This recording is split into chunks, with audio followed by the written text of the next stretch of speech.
Hello, and welcome to the Complete History of Science. Series 5, Episode 1, The Apogee of Islamic Astronomy. By the late medieval period, Europe was prospering, both economically and intellectually. The translation movement had made available in Latin all of the great technical work of antiquity, and the rise of the university disseminated these ideas widely. Natural philosophy formed the central pillar of the university syllabus, and Aristotle in particular was read extensively. Across the lecture halls of Europe, his ideas were hotly debated and formed the basis of medieval thought. However, while philosophy received intense focus, other areas received less attention. Astronomy, while taught at university, formed only a sliver of the curriculum. Ptolemy had been translated, but the Almagest was never widely studied. It was too technical, too mathematically dense for the vast majority of students, making it unsuited to a university course. Instead, a simplified account of celestial motion was taught, based on a single short textbook called The Sphere, written by a man known as John Sacrobosco. Very little is known about Sacrobosco, except that he at some point taught at the University of Paris in the early 13th century. The sphere of the title refers to the sphere of the universe, which moves around the immobile Earth at the centre. Sacrobosco gives a brief description of the motion of the sun, moon, planets, and fixed stars, using these motions to explain simple phenomena such as the rising and setting of the zodiac and the change in the length of the day throughout the year. The book contains very little planetary astronomy and only mentions once in passing the epicycles and deferents of Ptolemy. Similarly, astronomical observation was virtually unknown in European universities, and no major program of observation existed. During this period, astronomy in Europe was static. By contrast, contemporary Islamic astronomy was thriving and based on a rich astronomical tradition dating back to at least the 8th century. It was typical for Islamic leaders to build observatories, employing a specialized staff, and over the centuries, a substantial body of observational data had been gathered. In this environment, the Almagest was not only widely taught, but understood and questioned. The challenges to Ptolemy originate primarily from the work of al-Haytham, writing in the 11th century. His main criticism was that Ptolemy's models failed to abide by the principle of uniform circular motion. This principle derives from the physics of Aristotle, who insisted that the planets, the moon, and the sun should move along circular paths. To Aristotle, this heavenly realm was perfect and unchanging, so a motion around the circle should occur at a constant speed. In early Greek astronomy, however, simple models of the planets, based on uniform circular motion, were found not to match observations. Ptolemy's models of the planets attempted to fix this by having the planets orbit on an epicycle, which was a smaller circle moving around a larger circle called the deferent. The analogy I've used previously was that these are like the teacup ride at a fair, where the teacups themselves are the smaller orbits, the epicycles, and they move around a larger central axis, or the deferent. Most astronomers accepted this idea as a clunky but nevertheless adequate way to account for planetary motion. However, since these epicycles were not sufficient to get the observations to fit, Ptolemy had to make the epicycle move, not around the centre, but around another point off-centre, known as the equant. This was a problem, as it meant the planets didn't truly move uniformly. They would move faster around some sections of their orbit compared to others. Al-Haytham disliked this both because Ptolemy was failing to obey Aristotle's principle, but in addition, because it was unphysical. Some followers of Ptolemy considered his models just mathematical devices for calculating positions, but al-Haytham insisted that these models should reflect reality. In his view, the planets were attached to physical spheres, which carried them about in their orbits. He then asked, how could a sphere move non-uniformly around a point other than the centre? Another analogy I've used previously is spinning a ball on your finger. It's simply impossible for the ball to spin around any point other than the centre. This was the basis for the equant problem, which was an issue repeatedly confronted by new generations of astronomers who looked for an alternative. The first attempts to try and reform Ptolemaic astronomy were made in Andalusia, Islamic southern Spain, in the 12th century. These astronomers were not happy with simply predicting observations. Following al-Haytham, they believed that the models should also make physical sense. Al-Batruji, an Arab astronomer, devised a new planetary system which adhered strongly to the principle of uniform circular motion.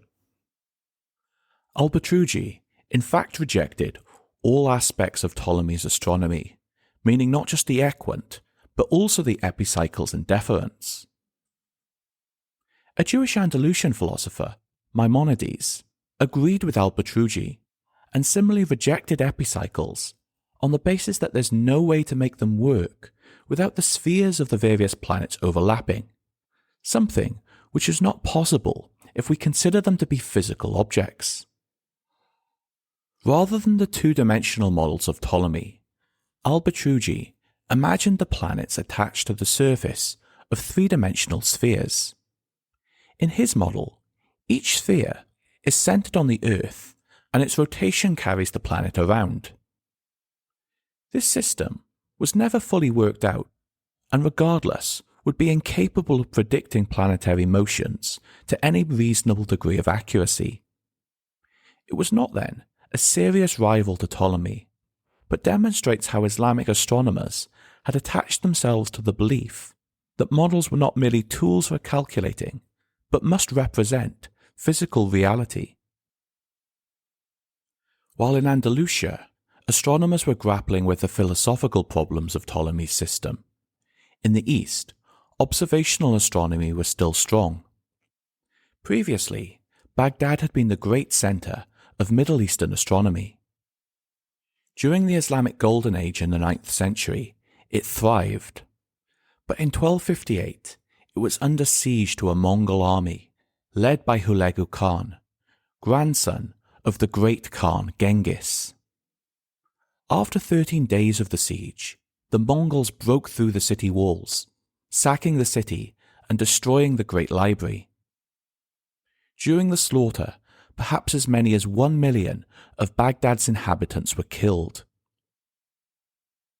Nevertheless, astronomy would survive and even flourish in the region. Ironically, this new blossoming of astronomy in the East was due to the same Hulagu Khan who had put Baghdad to the sword. As part of his campaign in the region, Hulagu fought a secretive religious order known as the Hashashin. The Hashashin had been a thorn in the side of the previous dynasty, the Abbasids, frequently assassinating their rulers. In fact, the modern English word assassin derives from Hashashin. The order lived in a mountain stronghold, which had previously protected them, but Hulagu Khan was a man who would suffer no dissent. He attacked their hill fort and broke through, decimating their ranks. However, one of their number, a man called Nasir al-Din al-Tusi, was captured. Al-Tusi was brought before the Khan, but demonstrated a remarkable persuasiveness and managed to save his own life by promising to make the Khan an astrological chart. Even more incredibly, al-Tusi managed to convince Hulagu to fund a great new observatory and make al-Tusi its head. This was built in Maraga, in what is now northwestern Iran, and its aim was to improve observations to attain greater accuracy in the prediction of solar, lunar, and planetary motion. Al-Tusi's most important contribution to astronomy was the development of a new geometrical device to account for celestial motion. This device became known as the Tusi couple, and its aim was to create a new model using only rotational motion. The Tusi couple contains two circles, one half the diameter of the other. The smaller circle rotates inside the larger one in such a way that the smaller circle always maintains contact with the perimeter of the larger circle. From this, al-Tusi demonstrated that a line drawn along the radius of the smaller circle always moves up and down in a straight line along the diameter of the larger circle. If you're having difficulty picturing this, I completely understand. The Wikipedia page for the Tusi couple, however, contains a nice GIF which demonstrates this motion. Al-Tusi demonstrated that this couple could account for exactly the same sort of motion as Ptolemy's equant, without undermining the concept of uniform circular motion. Philosophically, the Tusi couple was also interesting as it challenged another tenet of Aristotle's philosophy concerning motion. For Aristotle, the heavens contained bodies that underwent circular motion, while on Earth, bodies experienced motion in a straight line. It was noted by his successors, however, that al-Tusi had undermined this concept by demonstrating that the distinction between circular motion and straight line motion wasn't so clear.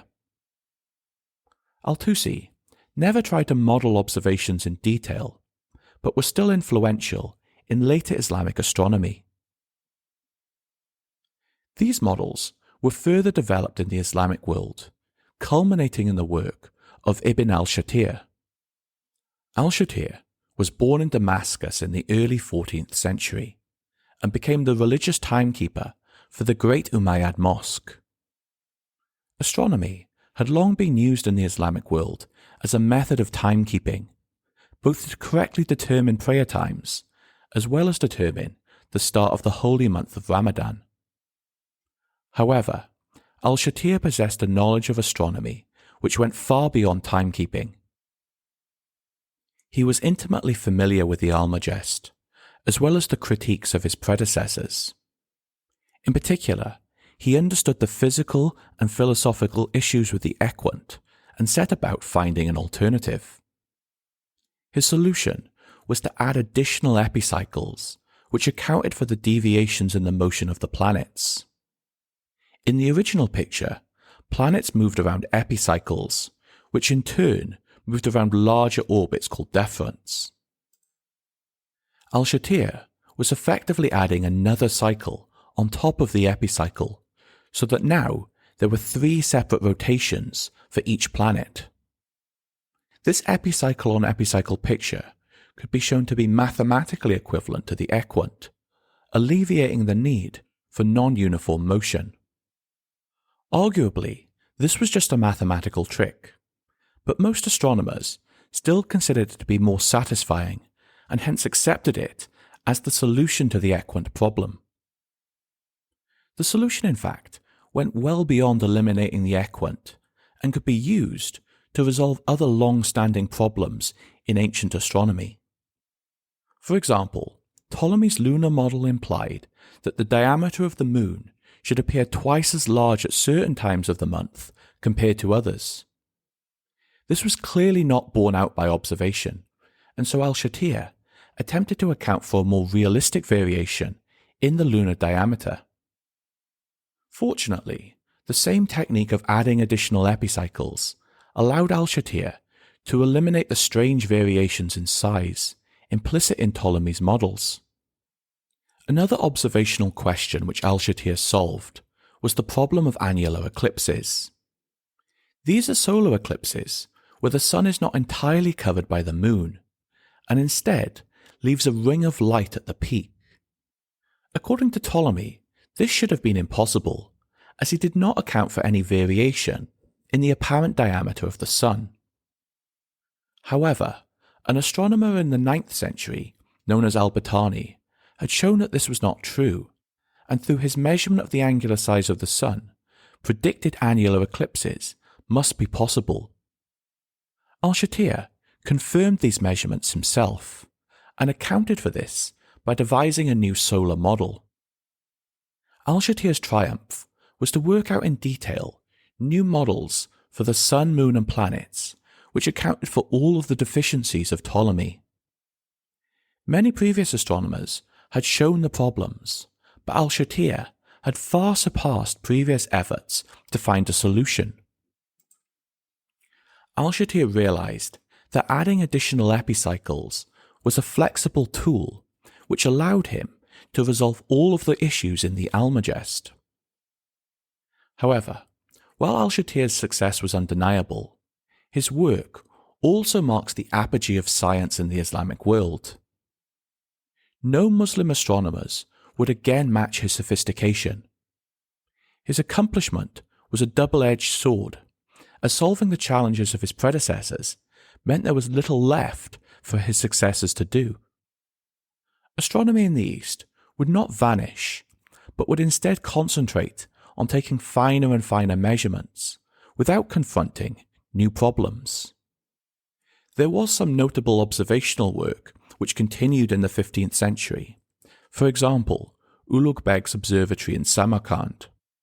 But the progress that had marked earlier Islamic astronomy would falter.